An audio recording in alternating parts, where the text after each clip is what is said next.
ಸಂವಿಧಾನ ಬಿಜೆಪಿ ಬಂದರೆ ಸಂವಿಧಾನ ಉಳಿಯಲ್ಲ, ಸಂವಿಧಾನವನ್ನು ಚೇಂಜ್ ಮಾಡಿಬಿಡ್ತಾರೆ ಅಂತ ಕಾಂಗ್ರೆಸ್ ಹೇಳ್ತಾ ಇದ್ದಾರೆ.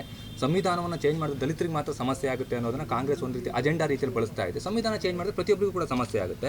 ಅವ್ರು ಯಾರು ಕೂಡ ಮಾತಾಡ್ತಾ ಇಲ್ಲ. ಕಾಂಗ್ರೆಸ್ ಯಾಕೆ ಯಾವಾಗಲೂ ದಲಿತರ ಹೆಸರನ್ನೇ ಎಳೆಯುತ್ತೆ ಅನ್ನುವಂಥ ಒಂದು ಇವರು ಇಲ್ಲೇ ಇದ್ರಲ್ಲ ಮಹೇಶ್ ಅವರು, ನಮ್ಮ ಸ್ನೇಹಿತರೆ ಸಂವಿಧಾನದ ಬಗ್ಗೆ ಮಾತಾಡ್ತಿದ್ರಲ್ವಾ, ಒಂದು ಪೆನ್ ಹಿಡ್ಕೊತಾ ಇದ್ರು ರಿಸರ್ವೇಷನ್ ಮೇಲಿಂದ ಕೆಳಗಿದೆ ಅಂತ.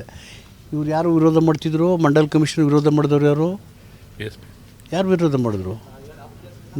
ಮಂಡಲ್ ಕಮಿಷನ್ ವರದಿ ಜಾರಿ ಆದಾಗ ಕಮಂಡಲ್ ಯಾಕೋಯ್ತು? ಯಾರಿಂದ ಆಯಿತು? ಇದಕ್ಕೆ ಮೀಸಲಾತಿಗೆ ವಿರುದ್ಧವಾಗಿರೋರು ಬಿ ಜೆ ಪಿಯವರು.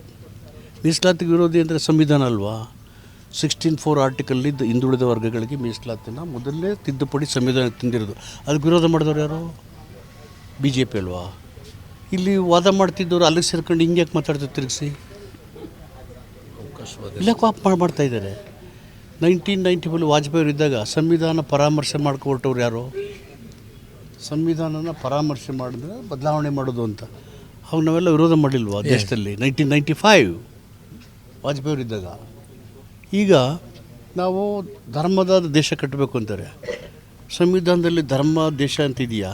ಎಲ್ಲರೂ ಒಂದೇ. ಧರ್ಮದ ಆಧಾರಿತ ದೇಶ ಕಟ್ಟೋದೇ ಸಂವಿಧಾನ ವಿರೋಧಿ ನಡೆ. ಧರ್ಮ ಆಧಾರಿತ ರಾಜಕೀಯ ಮಾಡೋದೇ ಸಂವಿಧಾನ ವಿರೋಧಿ ನಡೆ, ಸಂವಿಧಾನ ಮೂಲ ಗುಂಪು ನಡೆ.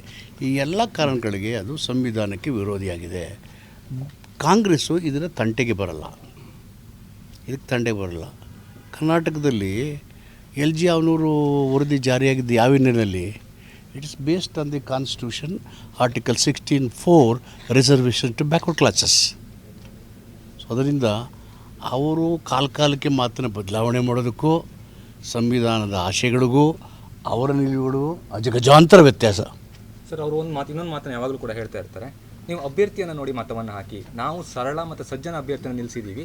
ಸುನಿಲ್ ಬೋಸ್ ಅವರು ನಿಮಗೆ ಯಾವ ರೀತಿಯ ಸರಳ ಮತ್ತು ಸಜ್ಜನ ಅನ್ನುವಂಥ ಒಂದು ಪ್ರಶ್ನೆಯನ್ನು ಯಾವಾಗಲೂ ಕೂಡ ಮಾಡ್ತಾನೆ ಹೋಗ್ತಾರೆ. ಏನು ಹೇಳ್ತೀರಾ ಸರ್ ಇದ್ರ ಬಗ್ಗೆ? ಅವರೇನು ಇಂಟರ್ವ್ಯೂ ಮಾಡೋಕ್ಕೇನು ಇಂಟರ್ವ್ಯೂ ಆಫೀಸರ ಮಾರ್ಕ್ಸ್ ಕೊಡೋಕ್ಕೆ?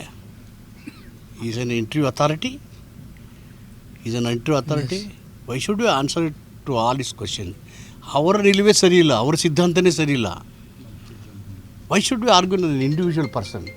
ನಾವು ಇಂಡಿವಿಜುವಲ್ ಮಾತಾಡಲ್ಲ. ವಿ ಫೈಟ್ ಅನ್ ಐಡಿಯಾಲಜಿ, ಪೊಲಿಟಿಕಲ್ ಐಡಿಯಾಲಜಿ, ಪ್ರಿನ್ಸಿಪಲ್.